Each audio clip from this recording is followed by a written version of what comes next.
जय हिंद, वंदे मातरम। भाइयों बहनों, आप सभी लोगों का स्वागत है। आज के मुख्य समाचार में दिन भर की सभी ताज़ा तरीन महत्वपूर्ण बड़ी खबरें लेकर जुड़ चुके हैं। तो आइए एक एक करके सभी बड़ी खबरों की बात कर लेते हैं। बड़ी खुशखबरी, जल्द आपके अकाउंट में आने वाले हैं 1000 रुपये। ई श्रम कार्ड धारकों के लिए बड़ी खुशखबरी। अगर आपके पास ये कार्ड है तो आपके खाते में जल्द ही पैसा आने वाला है। सरकार की ओर से कार्ड धारकों को 500 रुपये प्रति माह दिए जाते हैं।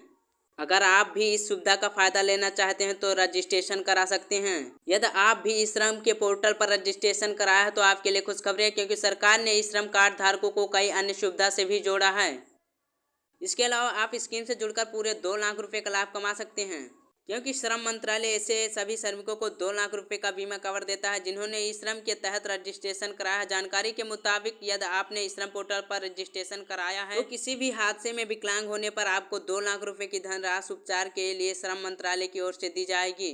आपको बता दें कि अब तक 20 करोड़ से ज्यादा लोगों ने ई श्रम पोर्टल पर रजिस्ट्रेशन करा दिया। जानकारी के मुताबिक इनमें सर्वाधिक 13 करोड़ से ज्यादातर लोग उत्तर प्रदेश के हैं। ई श्रम कार्ड धारकों को सरकार लगातार नई नई योजना से जोड़ रही है। 2 लाख की बीमा कवर की बात करें तो ऐसे श्रमिकों का इसका सीधा लाभ मिलेगा जो काम के दौरान किसी हादसे का शिकार हो जाते हैं, पूरे आंशिक रूप से विकलांग हो जाते हैं, तो ई श्रम के जुड़े बैंक खाते में क्लेम के बाद पैसा डाल दिया जाता है। जानकारी के मुताबिक 2 लाख रुपए का बीमा कवर लेने के लिए आपको रजिस्ट्रेशन के दौरान विकल्प पर राइट का टिक लगाना है। इसके अलावा भाइयों बहनों, आप लोगों को और भी खबर बताएंगे। उससे पहले आप लोग चैनल पर नए हैं तो चैनल को सब्सक्राइब कर लीजिए, बेल आइकन घंटी को ऑन कर लीजिए और एक वीडियो को लाइक जरूर से कर दीजिए।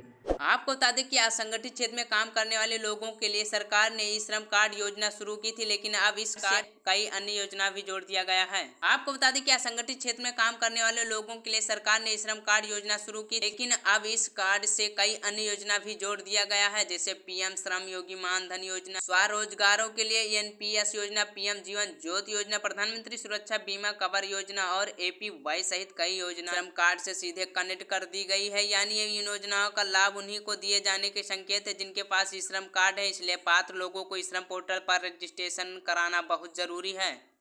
यदि आप ई श्रम कार्ड के लाभार्थी हैं तो आपके लिए खुशखबरी है, क्योंकि बताया जा रहा है कि उत्तर प्रदेश के लगभग 80,000 कार्ड धारकों के खाते में तीसरी किस्त का पैसा पहुंच चुका है। हालांकि पैसे का सिलसिला अभी भी चालू है। बताया जा रहा है कि श्रम मंत्रालय ने कुछ पात्र कार्ड धारकों का डाटा तैयार किया। आप केवल पात्र ई श्रम कार्ड धारकों के खाते में ही पैसा क्रेडिट कराए जाएंगे, क्योंकि देश में लाखों ऐसे लोगों ने भी ई श्रम पोर्टल पर रजिस्ट्रेशन कराया जो वास्तव में इसके लिए पात्र ही नहीं है। किसानों के लिए बड़ी अपडेट, 13वीं किस्त की तारीख हुई पक्की। पीएम किसान योजना के लाभार्थियों के लिए अच्छी खबर है। पीएम नरेंद्र मोदी जल्द ही पीएम किसान की 13वीं किस्त का जारी करने का ऐलान कर दिया है। इस बीच पीएम मोदी ने ट्वीट कर किसानों के लिए बड़ी बात कही है। पीएम किसान योजना के लाभार्थियों के लिए एक अहम खबर है। पीएम मोदी ने हाल ही में पीएम किसान योजना की 12वीं किस्त जारी की है और इसके साथ ही किसानों के खाते में 12वीं किस्त के 2000 रुपए आने शुरू हो गए हैं। अब इस योजना की 13वीं किस्त किसानों के खाते में आने वाली है। आपको बता दें कि केंद्र सरकार द्वारा चलाई जा रही यह योजना सरकार की सबसे महत्वाकांक्षी योजना में से एक है और यही वजह है कि पीएम मोदी खुद इस योजना को लेकर कई मंचों में किसानों के कल्याण की बात कह चुके हैं। हाल ही में पीएम नरेंद्र मोदी ने किसानों के लिए ट्वीट कर कहा, देश को हमारे किसान भाइयों और बहनों पर गर्व है। वह जितना मजबूत होंगे, नया भारत उतना ही समृद्ध होगा। मुझे खुशी है कि पीएम किसान सम्मान निधि और कृषि से जुड़ी अन्य योजना देश के करोड़ों किसानों को नई ताकत दे रही है। अब बात करते हैं अगली किस्त की। पीएम किसान की अगली किस्त जल्द ही आने वाली है। दरअसल इस योजना के तहत किसानों को साल की पहली किस्त 1 अप्रैल से 31 जुलाई तक दी जाती है, जबकि दूसरी किस्त 1 अगस्त से 30 नवंबर तक दी जाती है।